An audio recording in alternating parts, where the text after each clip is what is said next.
President Donald Trump's escalated tariffs have paralyzed manufacturing across the United States, bringing factories to a standstill. In Detroit, the once bustling cranes now stand idle, their silence a stark contrast to the hum of industry. In Ohio, assembly lines have ground to a halt, leaving workers and machinery dormant. Just a year ago, optimists heralded the revival of the Rust Belt, envisioning a resurgence of American manufacturing might.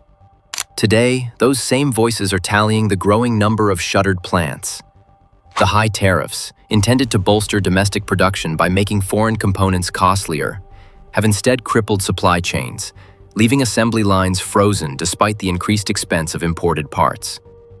By the summer of 2025, the rhythmic clang of hammers and the whir of machinery have been replaced by the somber rustle of layoff notices and the quiet despair of unemployed workers. The Trump administration's aggressive tariff policies, designed to accelerate factory output, appear to have backfired, slowing production to a crawl rather than spurring growth. Why are American factories turning to Mexican presses for steel? Why does a sprawling Ohio plant depend on Canada's Windsor production line for critical components? This report delves into the perplexing paradox that is fracturing the industrial heart of the Midwest, exposing the unintended consequences of protectionist policies. Stay engaged with this unfolding story by subscribing to our channel, enabling notifications, and liking our videos to receive the latest updates on America's economic challenges. A few years ago, the Midwest seemed poised for a renaissance. Towering cranes dotted the state highways from Detroit to Des Moines, symbolizing a region ready to shed its Rust Belt moniker. Observers predicted that this area, scarred by decades of industrial decline, would soon reclaim its status as the manufacturing epicenter of the United States. The Rust Belt will no longer be rusty, enthusiasts proclaimed. It will shine as a golden belt, a beacon of prosperity. Federal initiatives like the CHIPS Act, generous Made in USA tax incentives, and the post-pandemic push for shorter, more resilient supply chains fueled this optimism. In Ohio, abandoned factory lots were adorned with pre-sale signs, signaling investor confidence in a manufacturing boom. Yet, as we approach the summer of 2025, the soundscape of the Midwest tells a different story. The clatter of construction has faded, replaced by the soft shuffle of paper as cost accountants pore over dwindling budgets, the crinkle of plastic folders holding layoff notices, and the grim headlines in local newspapers announcing delays, postponements, and outright cancellations of industrial projects. The root cause lies in the tariff barriers, which the Trump administration has steadily fortified since late 2024. These measures, meant to protect American industry, have instead produced the opposite effect, undermining the very factories they were designed to save. The logic behind the tariffs was straightforward.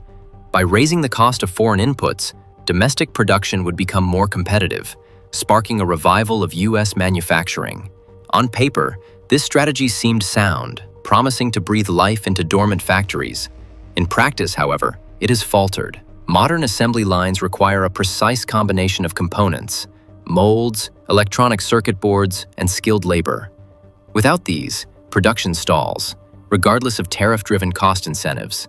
The first signs of trouble emerged last winter at a hybrid agricultural equipment facility straddling the Illinois-Wisconsin border. The company had confidently projected a 40% capacity increase by the end of 2023, securing multi-million-dollar credit lines from eager banks. Yet, the foundry manager soon encountered a critical obstacle: a shortage of essential parts. The price of gear steel sheets, a fundamental component, surged from $2 to $3.30 per kilogram in just 2 months, driven by a 50% tariff on European imports. Simultaneously, a shipment of step-down transformers from Taiwan, flagged as Chinese-made and hit with a 30% tariff, languished at customs for weeks. When the costs were tallied, the facility's cutting line expenses had risen by 18%. Management's response was to seek a local supplier, but the Midwest's last furnace capable of casting that specific alloy had shut down in 2008. Establishing a new casting line would demand substantial capital investment and environmental permits, a process estimated to take 3 years at minimum. The outcome was grim. Production goals were deferred, temporary shifts were canceled, and 140 assembly workers received layoff notices with a vague promise of future recall.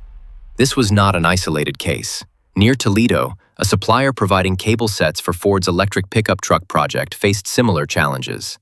With costs spiraling, the company turned to a subcontractor in Mexico, where prices were lower despite North American origin exemptions under the USMCA. However, an additional tax on Chinese-drawn copper wire inflated the cost of intermediate products by 22%. Rather than maintaining operations at the U.S. plant, the supplier relocated its supply chain to a factory in Puebla, Mexico, which offered equivalent quality at a reduced price. The jobs Ohio had anticipated vanished overnight, reappearing across the border on the Rio Verde Plateau.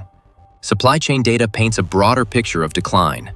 Of the 62 expansion projects planned for Midwestern manufacturing clusters in the first 5 months of 2025, 19 have been suspended, 7 are under review, and 11 have been redirected to foreign facilities. This translates to $18 billion in capital expenditures shelved in the near term.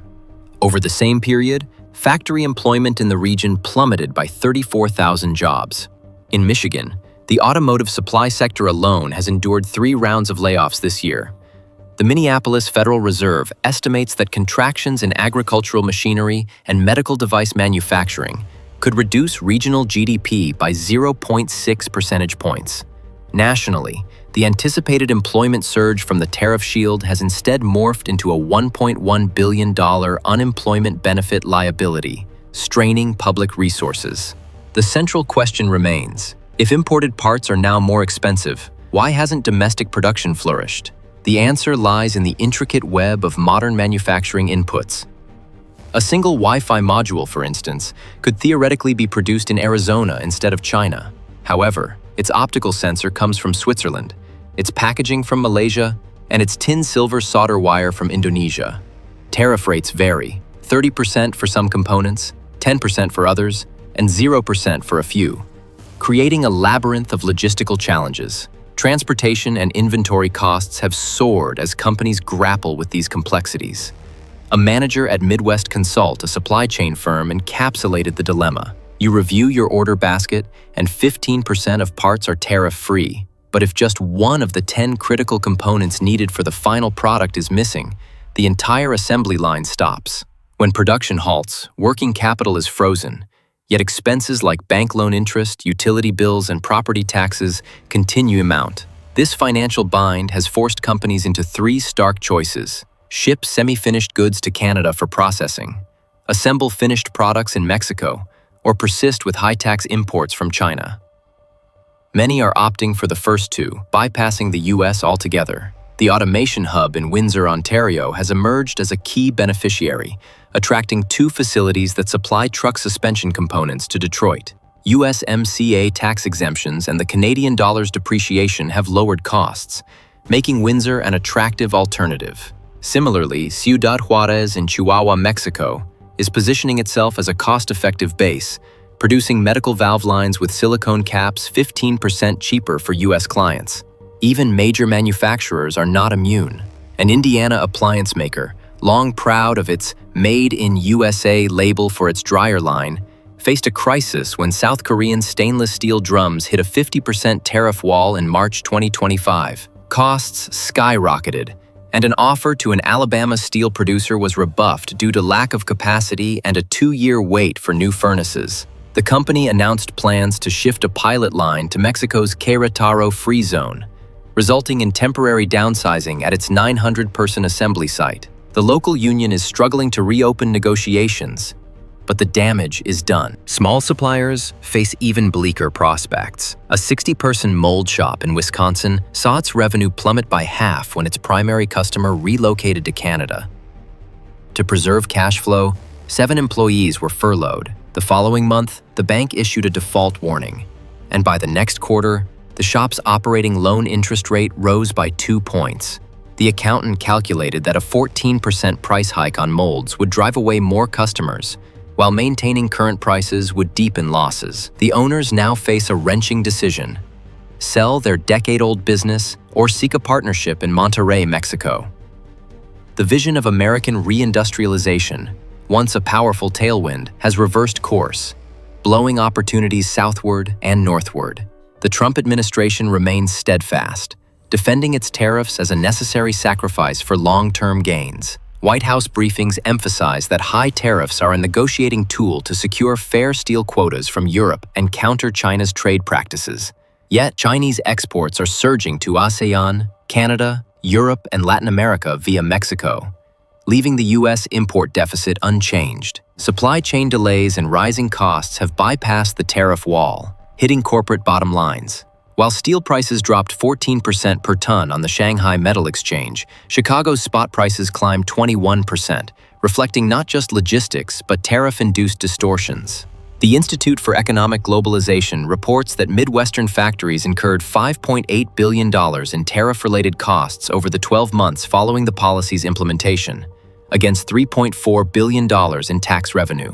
The $2.4 billion shortfall manifested as lost production, idled assembly lines, and slashed payrolls. The logistics chain has suffered acutely. Container traffic from Milwaukee's port to Indianapolis's transfer hub fell by 17%, while Chicago's intermodal terminals hit a decade-low volume, excluding pandemic disruptions. A rail transport holding company redirected car transport wagons to Southern oil and chemical cargo, citing uncertainty regarding electric vehicle components. Amid the downturn, some companies are adapting. A Minnesota automotive foundry offset tariff costs by melting aluminum scrap on site, though environmental approvals for odor and emissions took months. In Iowa, a wind turbine tower manufacturer cut energy costs by 25% with a 40-megawatt solar facility, offsetting half the steel price hike, but the investment's 13-year amortization period limits its impact. An Ohio sliding door maker switched to Indian stainless steel from German sources.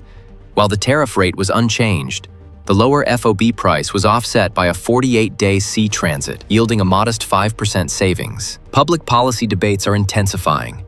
Midwestern lawmakers advocate reducing the 50% tariff on critical components to 15% via a strategic tariff waiver program. The White House, monitoring the price surge, demands trade concessions before easing restrictions. Political calculus complicates the issue. Rolling back tariffs risks undermining tough rhetoric, while persisting with them threatens electoral losses from job cuts. Officials are exploring a hybrid approach, combining tariffs with temporary exemptions, amid fierce lobbying in Washington. The ripple effects extend beyond the Midwest. A California semiconductor plant reduced operations to 5 days a week due to a 30% tariff on Japanese photoresist chemicals. A Texas oil equipment manufacturer resorted to pricier Brazilian alternatives after depleting Russian-Chinese ball valve stocks. Export-focused manufacturers are also struggling.